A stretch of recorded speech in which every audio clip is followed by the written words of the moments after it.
రాజకీయమే జీవితం అనుకుంటే వాళ్ళకి అసంతృప్తి, కానీ రాజకీయాలతో సంబంధం లేకుండా జీవితం కొనసాగుతుంది కదా. సో రాహుల్ గాంధీతో కలుస్తూ ఉంటుంది. చాలా మందికి ముఖ్యమంత్రి కలసానికి వాళ్ళకి అవకాశం ఉండదు. సో పార్టీ కొరకు విద్యార్థి దశ నుంచి పనిచేస్తున్న అలాంటి వాళ్ళకి, పార్టీ మారిన వాళ్ళకి పరిస్థితులు గమనిస్తూ ఉంటాయి. సో పార్టీ బాగు కొరకి, పార్టీ ద్వారా పార్టీ పరిశ్రమ ఉన్నప్పుడే నాలాంటి వాళ్ళు విదేశాల నుంచి తిరిగి వచ్చిన కూడా టికెట్ వచ్చి గెలవడం ఉంటుంది. అధికారం ఉన్నప్పుడు ఎస్పెషల్లీ పార్టీ అండ్ ప్రభుత్వం మధ్యన వ్యత్యాసం గ్యాప్ ఏర్పడుతూ ఉంటుంది. సో రాహుల్ గాంధీతో మాట్లాడినప్పుడు అదే చెప్తూ వచ్చినాను. ఎందుకు కాంగ్రెస్ పార్టీ అధికారం ఉన్నప్పుడు తిరిగి ఎందుకు అధికారం రాలేకపోతుంది, అధికారానికి రావాలి అంటే తెలంగాణలో ఏం చేయాలి, ఇప్పుడు చర్యలు తీసుకోవాలని. సో దాని కొరకు ఏం చేయాలనే దానిపైన ఒకటి చర్చించడం మాట్లాడడం జరిగింది. సో ప్రభుత్వం పార్టీ సమన్వయ కమిటీ అనేది ఉండాలి. గతంలో ఇన్ఛార్జ్ సెక్రటరీ చెప్తా ఉండే అది వేసేది ఉంటే అది ఇంకా జరగలేదు. అది పొలిటికల్ అఫైర్స్ కమిటీ కూడా జరగట్లేదు. సో మదియాస్కి అనేవాడు పార్టీ పదవుల కొరకు ప్రాధాయపడాడు.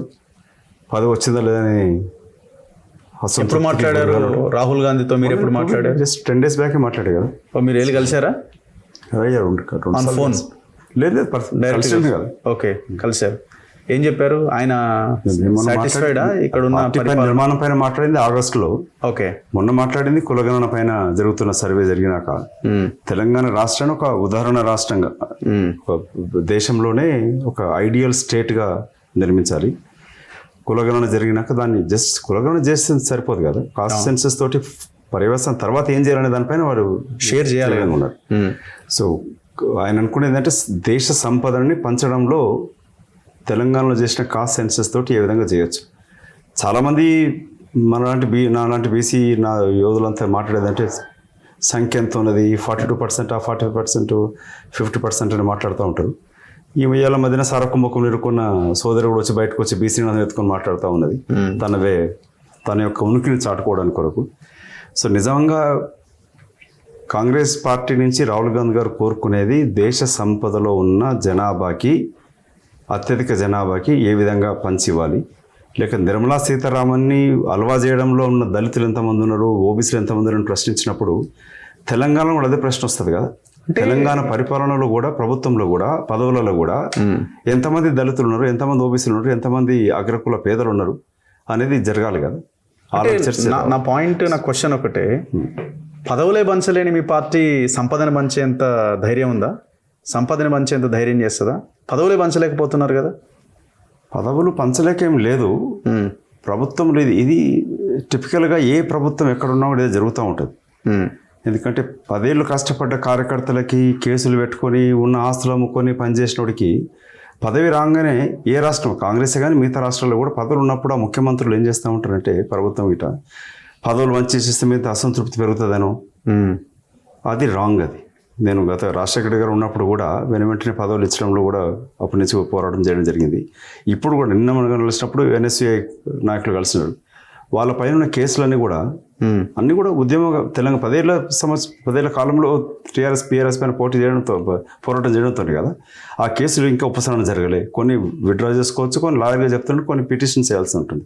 ఇప్పుడు అవన్నీ ఏమి చేయకుండా ఇంకా సంవత్సరం నుంచి అట్లాగే ఉంటే వాళ్ళు ఇప్పటికి కేసులు తిరుగుతూ ఉన్నారు. ఓకే, కార్యకర్తలు ఏమంటారంటే ఇప్పుడు ప్రభుత్వం వచ్చింది, ప్రభుత్వం వచ్చినాక 10 సంవత్సరాలు పోరాటం చేసినా మాకేం రాలే, పాత పదవులని కూడా టీఆర్ఎస్ వాళ్ళే ఉన్నారు, కాంట్రాక్టర్స్ వారే ఉన్నారు, కొత్త పెన్షన్స్ రాలే, రేషన్ కార్డు రాలే, ఇవన్నీ జరుగుతున్న క్రమంలో కొంత కార్యకర్తలు ఉత్సాహంతో ఉన్నారు.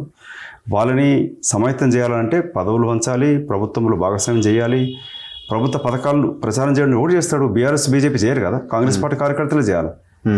ప్లస్ ఈ సమాజాన్ని ఉత్తేజపరిచే వర్గాలతోటి సమన్వయం చేసుకోవాలా, ఆ రెండు జరగాల్సింది ఉంది. ఈ గ్యాప్ని పూర్తి చేయాలని చెప్పి రాహుల్ గాంధీతో మాట్లాడడం జరిగింది. సంపద పంపకం అనేది కాంగ్రెస్ పార్టీలో అంతిమంగా నిర్ణయం అధిష్టానం చేస్తుంది. ఇవాళ రాహుల్ గాంధీ గారు, ఖర్గే గారు తీసుకుని నిర్ణయం చేసుకోవాలా. గతంలో ఆంధ్రప్రదేశ్ అంతరించిపోతుంది, కాంగ్రెస్ పార్టీ అదగొండకపోతుంది, ఆంధ్రప్రదేశ్ నుంచి నాయకులందరూ కూడా వ్యతిరేకించినా కూడా సోనియా గాంధీ గారు ఇచ్చిన మాట నిలబెట్టుకుంటూ రాష్ట్ర విభజన జరిగింది.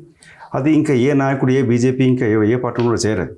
కాబట్టి సోనియా గాంధీ గారి యొక్క వారసత్వంతో వచ్చిన రాహుల్ గాంధీ గారు కూడా రేపటి తన రాజకీయ భవిష్యత్తును ఆలోచించకుండా మధ్యప్రదేశ్, ఛత్తీస్గఢ్, రాజస్థాన్ ఓడిపోయిందని కూడా నీ బీసీ నినాదం అని చెప్పి విదిన్ కాంగ్రెస్ పార్టీ నాయకులు చెప్తున్నా కూడా I don't care whether we come to power or not, the social engineering అని జరగాలి, సోషల్ జస్టిస్ జరిగి తీరాల్సిందని చెప్పి అతను దృఢ సంకల్పంతో ఉన్నాడు.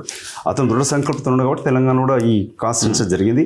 కాన్స్టిట్యూన్సీ జరిగినాక కూడా తర్వాత ఏం చేయాలని దానిపైన ఆలోచన చేస్తున్నాడు. అందుకే ఒక కమిటీ ఏర్పాటు చేసినాడు. సో ఆయన వాళ్ళు జరిగిన క్యాస్ట్ సెన్సస్ పర్ఫెక్ట్ గా జరిగిందన్న భావనలోనే రాహుల్ గాంధీ ఉన్నారా? లెక్కలు తప్పని రకరకాలుగా డిస్కషన్ జరుగుతున్నాయి కదా. That is not in the court of Rahul Gandhi. సంఖ్య సరిగ్గా జరిగిందా, ఏం జరిగిందా, టెక్నికల్ ఏంటనేది రాష్ట్ర ప్రభుత్వం తీసుకోవాలి. అది దానికి జవాబు చెప్పినాడు. సరిగ్గానే జరిగిందనేది ముఖ్యమంత్రి చెప్తా ఉన్నాడు. నేను కూడా మంత్రి పొన్నం ప్రభాకర్తో కూర్చున్నప్పుడు తెలంగాణ బీసీ సంఘాలతోటి విద్యావంతులతోటి కూర్చోవడం జరిగింది. వాళ్ళు అనేది మరొక సర్వే చేయమని చెప్పారు. ఆ సర్వే కూడా చేయడం జరిగింది. సో 60% ఏం వచ్చినా Raghu, how much reservations can increase for ఓబీసీకి అప్ టు 42%. 42%. సో రిజర్వేషన్ వచ్చినంత మాత్రం ఏమవుతుంది? సో రిజర్వేషన్ వచ్చినంత కాకుండా మిగతా వనరులు పంచకపోతే నీకు ఒక రంగారెడ్డి జిల్లా తీసుకుంటే ఒక 3 ఆర్డీఓ పోస్టులు ఉంటాయి, 3 అగ్రకులాలే ఉంటారు. పోలీస్ పోస్టులు ఉంటాయి, ముఖ్యంగా పోలీస్ పోస్టులు అగ్రకులాలే ఉంటారు. నోటి ఎవడు సేవ్ ఉన్నది ఆ పదవిలో ఉంటే న్యాయం చేకూర్చడానికి తన వర్గం వల్ల వస్తే చేస్తానికి అవుతుంది. సో ఇవన్నీ పార్టీ మేనిఫెస్టోలో 42% కాంట్రాక్ట్స్ ఎస్సీ ఎస్టీ బీసీ వర్గాలకు ఇస్తామని చెప్పినాం. నువ్వు ఆ కాంట్రాక్ట్ సివిల్ కాంట్రాక్ట్ ఇస్తే వాడు ఆర్థికంగా ఎదగడానికి వీలవుతుంది. సో ఇవన్నీ జరగాలి కదా. ఉస్మానియా యూనివర్సిటీలకు అంటే నాట్ జస్ట్ ఉస్మానియా యూనివర్సిటీస్లలో 2700 పోస్టులు ఖాళీ ఉన్నాయి. 10 సంవత్సరాలు బీఆర్ఎస్ పరిపాలనలో ఒక్క ప్రొఫెసర్, అసిస్టెంట్ ప్రొఫెసర్ సేవ పూర్తి చేయలే. అవి చేయకపోవడంతో ఏమవుతుంది? ఇవాళ ఉస్మానియా, నేను కూడా యూనివర్సిటీ చదువుకున్నాను, జిల్లా పరిషత్ కూడా చదువుకున్నారు. ఈ పూర్తి చేయకపోవడంతో ప్రభుత్వం నుంచి నడుపుతున్న యూనివర్సిటీస్ మూతపడే పరిస్థితికి వచ్చింది. ప్రైవేటు చదువురాని పాలమ్ముకుంటోడికి మల్లారెడ్డికి ఇంకా పల్లరాజరెడ్డికి ప్రైవేట్ యూనివర్సిటీస్ ఇస్తాడు. వాళ్ళకు ఆస్తులన్నీ పంచిపెడతారు, ఉచితంగా భూములు ఇస్తారు, కరెంట్ ఇస్తారు, ట్యాక్స్లు ఉన్నాయి. వాడేమి ఎదుగుతుంటాడు. ఇక్కడ ఈ ఎస్సీ ఎస్టీ బీసీ మైనార్టీ అగ్రకుల నిరుపేదలు చదువుకునే యూనివర్సిటీస్లలో ఇవాళ ప్రొఫెసర్స్ లేకుండా మూతపడే పరిస్థితికి వస్తూ ఉన్నాయి. సో ఇవి పూర్తి చేయాలి వెనువెంటనే. బీఆర్ఎస్ టైంలో 10% గౌడ్లకి వైన్ షాప్స్ ఇస్తామని చెప్పినాం. దాన్ని 15% తెలంగాణలో ప్రభుత్వం వచ్చినాక కాంగ్రెస్ ఇస్తామని చెప్పినాం. అది అమలు చేయాల్సింది. సో ఇట్లాంటివి అమలు చేస్తే ఆర్థికంగా, ఉద్యోగపరంగా, విద్యాపరంగా ఎదిగినప్పుడు, ఇప్పుడు ఇంకోటి యూపీఏ ప్రభుత్వం ఉన్నప్పుడే ఆర్టికల్ 93 కాన్స్టిట్యూషన్ అమెండ్మెంట్ వచ్చింది. దాంట్లో ఏమైంది? ఆర్టికల్ 15కి 5 యాడ్ చేస్తూ ప్రైవేటు విద్యా సంస్థలు చదువుకునే ఎస్సీ ఎస్టీ బీసీ మైనార్టీ విద్యార్థులకి ప్రభుత్వం ఖర్చు పెట్టాలి. అది సుప్రీంకోర్టులో 8 సంవత్సరాలు జరిగినాక సుప్రీంకోర్టు తీర్పు ఇచ్చింది, ఎస్ చేయొచ్చు, వీటిలో కూడా అమలు చేయొచ్చు అని చెప్పని. అది తెలంగాణ ప్రభుత్వం చేస్తే ఈ అట్టడుగు వర్గాలకు ఎంతో న్యాయం చేకూరుతుంది. పబ్లిక్ స్కూల్లో మనం వచ్చినాడు, హైదరాబాద్ పబ్లిక్ స్కూల్లో గత 10 సంవత్సరాల నుంచి టీఆర్ఎస్ పార్టీ కేసీఆర్ ఒక్క పైసా చెల్లించలే. వాళ్ళు ఇప్పుడు ఎస్సీ బీసీ విద్యార్థులకు సీట్ ఇవ్వమని చెప్తా ఉన్నారు. సో 10 ఏళ్ల బీఆర్ఎస్ కాలంలో విధ్వంసం జరిగింది. అట్టడుగు వర్గాలని అణచివేస్తూ ఇంకా అధోగతికి పాలు చేసినారు.